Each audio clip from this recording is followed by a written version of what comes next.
Hello' everyone, কি খবৰ তোমালোকৰ? আশা কৰিছোঁ সকলোৱে ভালে আছা। যিসকল ছাত্ৰ ছাত্ৰীয়ে ক্লাছ 10 বা ক্লাছ 11 বা ক্লাছ 12ত পঢ়ি আছে সেইসকল ছাত্ৰ ছাত্ৰীৰ বাবে আজি মই কেইটামান প্ৰিপ'জিশ্যন লৈ আহিছোঁ, 10টা ইম্পৰ্টেণ্ট। গতিকে কনচেপ্টবোৰ বুজি ল'বা। যদিহে তোমালোকে কনচেপ্টবোৰ ক্লিয়াৰ থাকে বা ভালদৰে বুজি পোৱা, তেনেহ'লে তোমালোকে পৰীক্ষাত যিয়ে প্ৰিপ'জিশ্যন নাহক কিয় কৰিবলৈ পাৰিবা। গতিকে কনচেপ্টৰ ওপৰত গুৰুত্ব দিবা। আজি ভিডিঅ'টো মষ্ট ইম্পৰ্টেণ্ট হ'বলৈ গৈ আছে, গতিকে ভিডিঅ'টো স্কিপ নকৰাকৈ ভালদৰে আৰম্ভণিৰ পৰা শেষলৈকে চাই যোৱা। আজি মই কেইটামান ইম্পৰ্টেণ্ট প্ৰিপ'জিশ্যনৰ কনচেপ্ট লৈ আহিছোঁ। প্ৰথম প্ৰশ্নটো দিয়া আছে, হি হেজ কাম উইথাউট ডেছ আমব্ৰেলা। চ' প্ৰশ্নটো ভালদৰে মন কৰিবা আৰু ভালদৰে পঢ়িবা। ইয়াত কি কৈছে? হি হেজ কাম উইথাউট ডেছ আমব্ৰেলা। গতিকে ইয়াত প্ৰিপ'জিশ্যন কি হয় সেইটো আমি পঢ়াব লাগে। ইয়াত এন প্ৰিপ'জিশ্যনটো বা আৰ্টিকলটো হ'ব। এতিয়া কিহৰ কাৰণে হ'ব আমি সেইটো জানিব লাগিব। ইয়াত চোৱা, আমব্ৰেলা আছে। তোমালোকক যিটো খালী ঠাই দিয়ে সেই খালী ঠাইৰ পিছৰ ৱৰ্ডটো অৰ্থাৎ খালী ঠাইৰ পিছৰ শব্দটো চাবা কি আছে। ইয়াত কি আছে? আমব্ৰেলা আছে, অৰ্থাৎ ইউ উচ্চাৰণ হৈছে, ইউ এম, আম বুলি কৈছে। যদিহে আমৰ দৰে উচ্চাৰণ হয় তাৰ আগত এন প্ৰিপ'জিশ্যন বহে। যদিহে অকল ইউ দৰে উচ্চাৰণ হয় তাৰ আগত এ বহে। যিহেতু ইয়াত ইউ এম, আম বুলি হৈছে, আমৰ দৰে উচ্চাৰণ হৈছে, ইউ এম আমব্ৰেলা। যদিহে আমৰ দৰে উচ্চাৰণ হয় তাৰ আগত এন প্ৰিপ'জিশ্যন বহে। গতিকে হি হেজ কাম উইথাউট ডেছ আমব্ৰেলা, আনচাৰটো হ'ব এন আমব্ৰেলা। আশা কৰিছোঁ তোমালোকে নিশ্চয় বুজি পাইছা। 2 নম্বৰ প্ৰশ্নটো হ'ল, the Ganga is a sacred river. গতিকে ইয়াত কি কৈছে? ডেছ গংগা, গংগা বুলি কৈছে। গংগা কি? এখন নদীৰ নাম। যদিহে কোনোবা বস্তুৰ নাম বা ঠাইৰ নাম বা মানুহৰ নাম বা নদীৰ নাম বুজায় তাৰ আগত দা বহে। গতিকে the Ganga is a sacred river, এইটো হ'ব ইয়াৰ কাৰেক্ট আনচাৰ।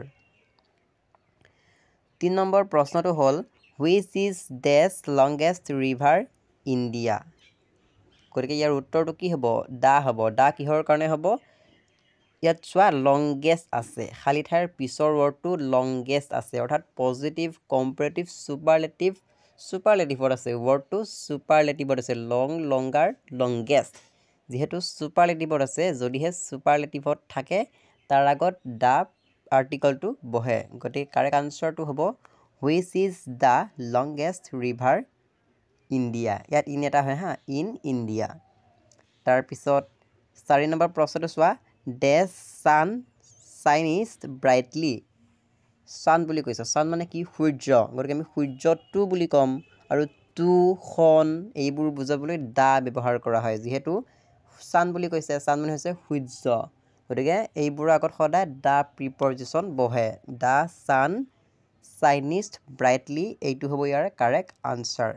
হানি ইজ দ্য বেষ্ট পলিচি। ইয়াত কি হ'ব? দা আৰ্টিকলটো বহিব। যিহেতু ইয়াত বেষ্ট আছে, বেষ্টটো কি হয়? Good, better, best.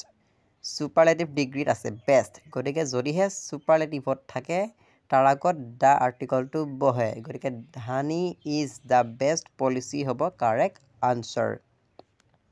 6 নম্বৰ প্ৰশ্নটো চোৱা, ডেছ San rises in the east. ইতিমধ্যে মই ক'লোৱে, যদিহে ছান, মুন, নদী, মানুহৰ নাম বুজায় তাৰ আগত দা আৰ্টিকলটো বহে।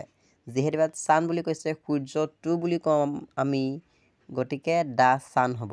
দা sun rises in the east. 7 নম্বৰ প্ৰশ্নটো হ'ল, copper is the useful metal. ইয়াত চোৱা, ইউ আছে, ইউ দৰে উচ্চাৰণ হৈছে। যদিহে ইউ দৰে উচ্চাৰণ হয় তাৰ আগত এ বহে। গতিকে copper is a useful metal হ'ব কাৰেক্ট আনচাৰ। 8 নম্বৰ প্ৰশ্নটো হ'ল, হি ইজ ডেছ ইউনিভাৰ্চিটি বয়। ইয়াতো ইউ উচ্চাৰণ হৈছে। যদিহে ইউ দৰে উচ্চাৰণ হয় তাৰ আগত এ আৰ্টিকলটো বহে। গতিকে কাৰেক্ট আনচাৰটো হ'ব he is a university boy. 9 number প্ৰশ্নটো হ'ল, the book is on the table. ইয়াত ভুল হৈ আছে, দ্য বুক হৈ আছে হা, এইটো the book is on the table, অৰ্থাৎ ইয়াত দ্য আৰ্টিকলটো বহিব কিতাপ বুলি কৈছে বুক বুক মানে হৈছে কিতাপ আৰু কিতাপ বা ঠাইৰ বা মানুহৰ নামৰ আগত সদায় দ্য আৰ্টিকলটো বহে গতিকে ইয়াৰ কাৰেক্ট আনচাৰটো হ'ব the book is on the table ইয়াতে অনটো দিবলৈ থাকি গ'ল 10 নম্বৰ প্ৰশ্নটো হৈছে the girls standing dash the two boys in their sister ইয়াত মন কৰিবা ইয়াত দ্য গাৰ্ল বুলি কৈছে আৰু টু বয়েজ বুলি কৈছে যদিহে দুটা বস্তু বা দুজন মানুহৰ নাম বা দুখন ঠাইৰ নাম বুজায় তাৰ আগত সদায় বিটুইন প্ৰিপজিশ্যনটো বহে গতিকে the girls standing between the two boys in their sister এইটো হ'ব কাৰেক্ট আনচাৰ মনত ৰাখিবা যদিহে দুটা বস্তু বা দুজন মানুহ বা দুখন ঠাইৰ নাম বুজায় তাৰ আগত বিটুইন আৰ্টিকলটো বহে আৰু এইটো এইচএছ এক্সামত প্ৰিভিয়াছ ইয়েৰত আহিছে গতিকে এইখিনি হৈছে প্ৰিপজিশ্যনৰ সৰুকৈ এটা কনচেপ্ট দিলোঁ আৰু বহুতো কনচেপ্ট আছে যদিহে কনচেপ্টবোৰ বুজি পোৱা তেনেহ'লে প্ৰিপজিশ্যন অতি সহজে কৰিবলৈ পাৰিবা চ' ভিডিঅ'টো কেনে লাগিলে কমেণ্ট বক্সত জনাবলৈ নাপাহৰিবা এনেধৰণৰ ইম্পৰ্টেণ্ট প্ৰিভিয়াছ ইয়েৰত এক্সামত অহা প্ৰিপজিশ্যনবোৰ মই তোমালোকৰ মাজলৈ লৈ আহিম এনেধৰণৰ ভিডিঅ' পাবলৈ তোমালোকে এই চেনেলটো ছাবস্ক্ৰাইব কৰি ল'বা ভিডিঅ'টো এটা লাইক কৰি দিবা যিমান পাৰা ভিডিঅ'টো তোমালোকৰ বন্ধু বান্ধৱীৰ সৈতে শ্বেয়াৰ কৰি দিবা ভিডিঅ'টো চোৱাৰ বাবে বহুত বহুত ধন্যবাদ তোমালোকে কমেণ্ট কৰি জনাবা ইয়াৰ পৰৱৰ্তী পিছৰ ভিডিঅ'টো তোমালোকক কি টপিকৰ ওপৰত লাগে কমেণ্ট কৰি জনাই দিবা